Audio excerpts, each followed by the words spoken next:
Well, that was Dot. Should we get it out? Yeah. Dot Davies o Aberteifi yn cyflwyno rhasys hefyd rygbi yn cadw trefn ar chwaraewyr cryf ond sut wneud i delio hefo match bach ni. Hey! Hiya, Dot! Hello! Ti'n licio rap? Licio hwnna. Licio chi fwy. Diolch yn fawr. Croeso i hwb, Dot. Diolch yn fawr. Neis dy gael di yma. Diolch yn fawr. Wy'n fan mawr. Mae'n berffaith i fi ar brawn dydd Sul. Gyda'r plant hefyd. Be di enw nhw? Owen ac Efan. Helo, Owen ac Efan. Shwmai? Da chi'n iawn? Mam! Helo, i'r hwb. Sut ma merch ffarm o Aberteifi yn mynd i weithio i ganol byd rygbi y boys fel hyn, ta? Dwi ddim yn gwybod. Fi'n dal i'n binsio'n unan a gweud y gwir. Y swydd perffaith i fi. Ydi? Ydi. Wedi breuddwydio eriod. Breuddwydio. Breuddwydio am weithio y myd rygbi. What's that? No idea what Breuddwydio, you it's mean. her dream job. She's always dreamt about it. Well, of course it is. Yn ystod y gamp lawn, o'n i ar ochr y ca.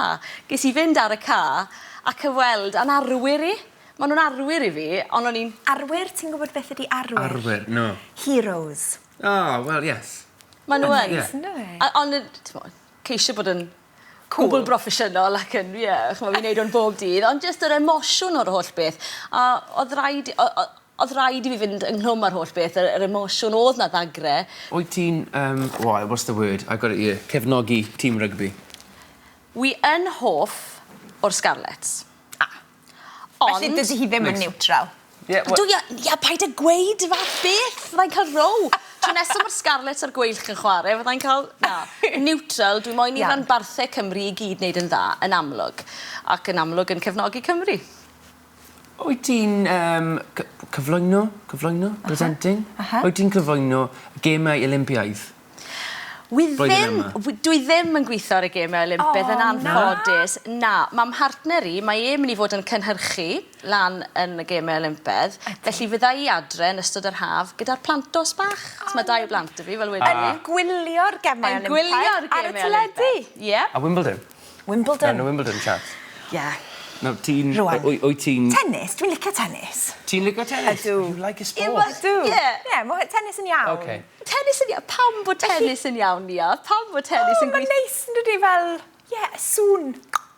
Neis na. Gwydred fach o pims, mefus, mae'r holl beth. Hael. Y pecyn, cyflawn. Ie, yn union. Rwan ta, wyt ti'n sylwebu neu yn gohebu? Ti'n gwybod just checkio, ti'n gwybod y gwahaniaeth, y difference? Sylwebu, commentating. Commentates, da iawn. Look at me. A beth ydi gohebu? Like report. Report, oh, yeah, so okay. Sylwebu Sylwebu. a gohebu. Ie, felly wyt ti'n sylwebu? Ydw. Yn ystod Wimbledon, fyddai'n gweithio ar y radio, felly fyddai'n neud ychydig bach o'r ddau ac yn cyfweld hefyd. Felly allan ni fod yn ystod y bore ac yn gynnar yn y prynhawn yn sylwebu ar gemau ac yn rhoi adroddiadau.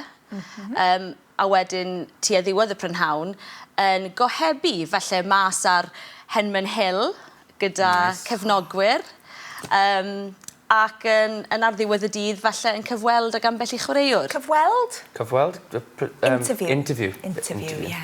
Efo'r chwaraewyr. Gyda'r chwaraewyr. Mae hwnna'n greu. Odi, mae'n swydd anodd, ond mae'n rhaid i rywun i wneud, chi'n gwybod? Ie. Iawn. Ti'n gwybod beth sy'n dod? Amser quiz. Bod hi'n gwylio hwb, mae hi'n gwybod. Amser quiz. Ti'n licio quiz, Dot? Fi'n licio quiz, ond wy'n anobeithiol. Beth y dan bwysau? Dyna'r pwynt, ynddo? Pan mae rhywun dan bwysau, under pressure. Under pressure. Under pressure. Okay. Reit te, Gwenyn Geirfa, Dot Davies. 1, 2, 3, Connie off deck. Sport. Chwaraeon. Present. Anreg. Present. O, cyflwyno. Commentate. Sylwebu. Career. Gyrfa. Sweet. Melys. Sweat. Chwys. University. Prifysgol. Home. Gartre. Love. Cari. Out. Cariad. Mas. Book. Llyfr. Wowzers. Wow, oedd hwnna'n Da dda iawn iawn. ti. Reit te, Ed, faint gafodd Dot? Ww! Enw newydd ar frig y siart. Dot, gyda 12 o bwyntiau. Oh, da iawn. Reit i'r top. Ti'n Fi da. mor hapus dy hwnna. Mae eitha trist pa mor hapus ydw i gyda hwnna. Bydd y plant yn nervous falch. Dych hefyd? chi'n falch o Da mam? iawn. Da iawn, mami. Reit te, wel. am y rheswm yna yn unig, Dot, da ni yn dotio arna ti. Dotio. Which is our idiom of the week. Idiom of the week, dotio. Dotio ar. Dotio ar is like, to dote on or to adore, to really love something. Dotio ar. That's very nice. Yeah, That's nice of us, isn't it? Hapus na hwnna, diolch.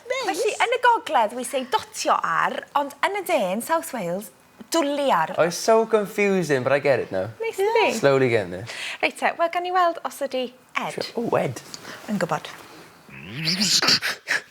Dwi'n dwlu ar siarad heldigon o glecs, dwi'n dotio ar rapio ar S4C, ond be dwi'n dwlu ar fwyaf yn y byd ydy rhedeg y noeth mewn cae llawn yd. Dwi ddim eisiau gweld. I caught a little bit of that. Mae Ed yn licio rhedeg y noeth, likes running naked. Heno, bob sôn. Oh, we know Wel, what dyna ni. It's a Sunday afternoon. Iawn, mae lot rhy gynnar i hynna. Now, Right. I've just had a thought, right? Oh. What's really interesting about having two languages, being able to speak two languages, is that you can realise the differences and the similarities between them both. And we found a guy called Adam Gilder. Now, he's from Pontypridd, and he's found something very interesting about the Welsh language at a train station. Gwyliwch hwn.